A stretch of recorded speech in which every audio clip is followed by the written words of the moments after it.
Hi everyone, jadi kenalin nama aku Nadia Indah dengan NIM 100113823281157. Jadi hari ini aku mau bikin video tentang analisis kepemimpinan mantan Presiden Susilo Bambang Yudhoyono atas perumusan dan implementasi kebijakan BPJS Kesehatan di Indonesia. Yuk simak videonya. Susilo Bambang Yudhoyono atau yang lebih dikenal sebagai SBY lahir di Pacitan, Jawa Timur pada 9 September 1949 dari keluarga sederhana yang menjunjung tinggi nilai disiplin, kerja keras, dan religiulitas.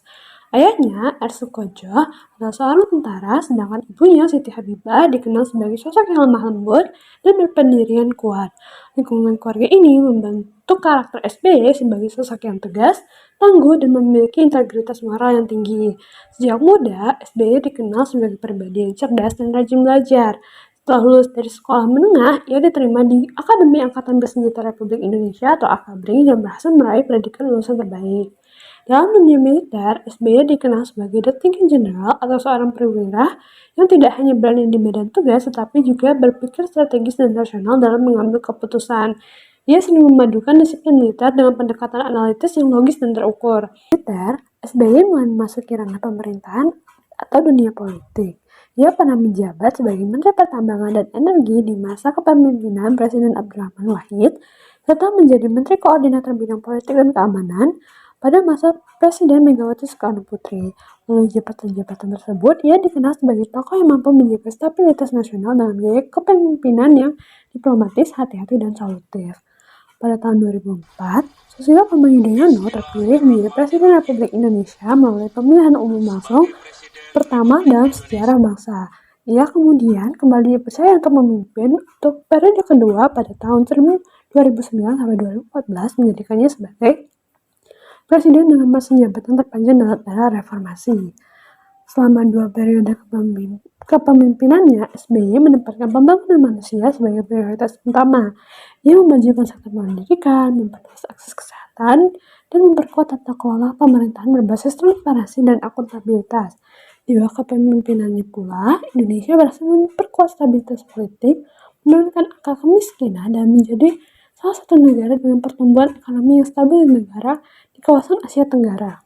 Warisan terbesar beliau adalah reformasi jaminan sosial nasional melalui pembentukan BPJS Kesehatan yang mana tertuang dalam UU nomor 24 tahun 2011 yang menjadi tonggak penting menuju universal coverage di Indonesia.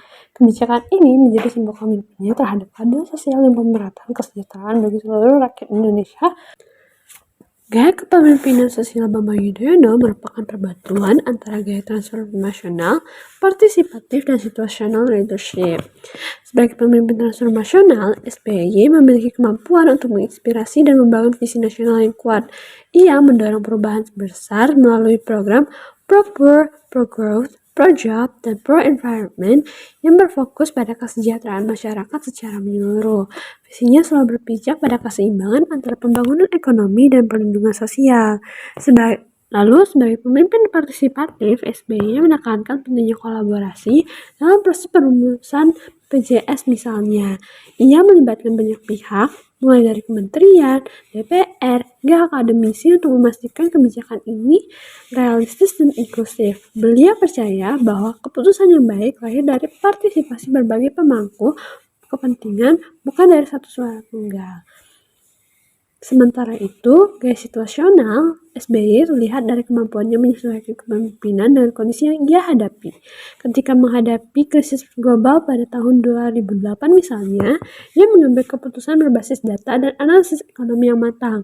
Namun, di sisi lain, saat terjadi bencana seperti tsunami Aceh, ia menunjukkan empati dan kedekatan yang luar biasa sebagai pemimpin yang hadir langsung di tengah rakyat. Jika kita melihat gaya kepemimpinan mantan Presiden Susilo Bambang Yudhoyono, bisa dibilang beliau adalah contoh nyata dari learning leader, atau pemimpin yang selalu belajar dan berkembang dari setiap pengalaman. Hal ini sejalan dengan teori The Fifth Discipline dari Peter Senge yang menjelaskan 5 kemampuan utama dalam menciptakan learning organization atau organisasi yang terus belajar dan beradaptasi. 5 kemampuan itu ialah personal mastery, mental models, shared vision, team learning, dan system thinking. Dan menariknya, semua ini bisa kita temukan dalam cara SBY memimpin pemerintahan. Yang pertama, personal mastery. SBY dikenal sebagai pemimpin yang disiplin, tenang, dan haus akan ilmu.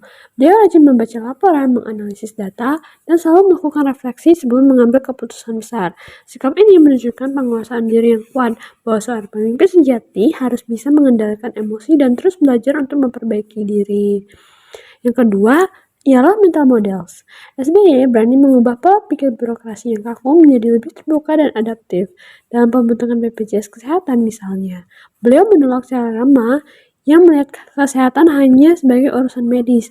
Baginya, kesehatan adalah investasi sosial dan ekonomi yang menentukan masa depan bangsa. Selanjutnya, ada shared vision.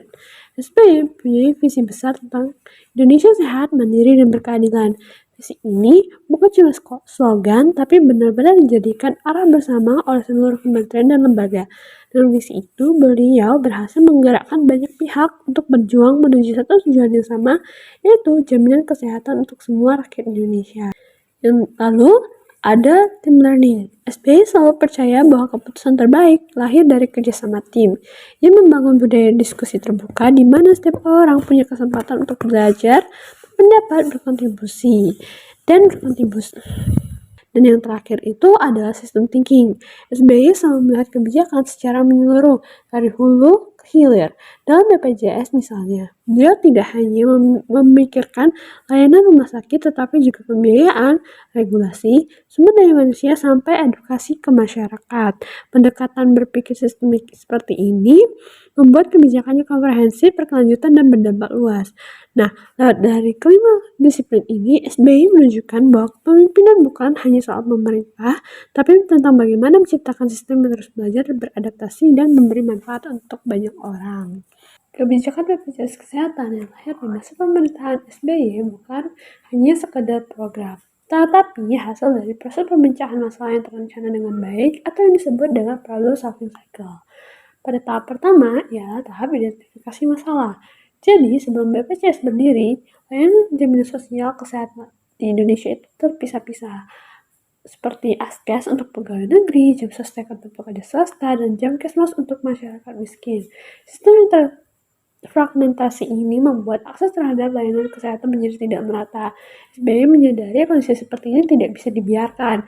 Indonesia butuh satu sistem yang bisa mencakup semua lapisan masyarakat tanpa terkecuali.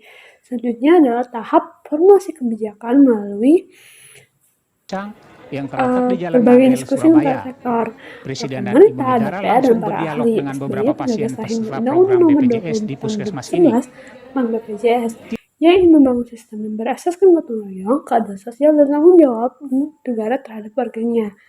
Inilah langkah menuju universal health coverage atau jaminan kesehatan bagi semua. Tahap berikutnya adalah tahap implementasi. SBY memastikan bahwa pelaksanaan kebijakan ini dilakukan secara bertahap dan terukur, mulai dari pembentukan lembaga BPJS, penyiapan sistem pembiayaan, hingga integrasi data peserta di seluruh Indonesia.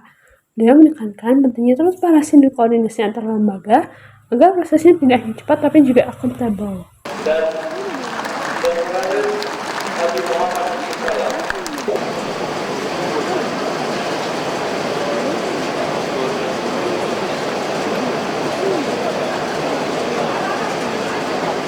Ingin saya sampaikan, kita mohon sekali lagi pada Allah sambil kita lakukan pengobatan sebaik-baiknya. Demikian Bapak Ibu, Assalamualaikum warahmatullahi wabarakatuh. Nah itu tadi analisis dari kepemimpinan mantan Presiden Susilo Bambang Yudhoyono dalam perumusan dan pengimplementasian kebijakan BPJS Kesehatan di Indonesia. Thank you for watching. Bye bye.